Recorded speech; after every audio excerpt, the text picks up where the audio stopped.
मार के करबला हमें सबक देता है कि हालात चाहे कितने ही संगीन हो जाएं, किसी भी हाल में शिकवा नहीं करना चाहिए, बल्कि शुक्र और रजा पर खड़े रहने की कोशिश करनी है।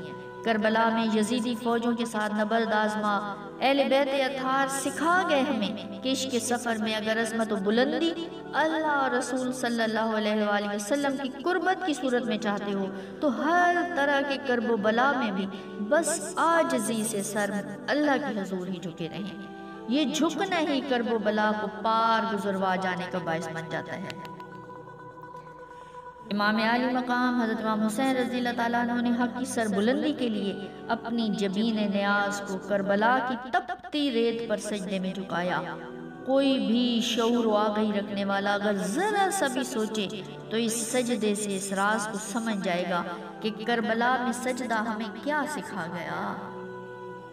करबला के मैदान में बातिल का बज़ाहिर गलबा होने के बावजूद आज तक हक और हक वालों के अलम की सरबुलंदी इस बात पर हमारे यकीन को और मजबूत कर गई है कि बातिल गालिब नहीं रह सकता।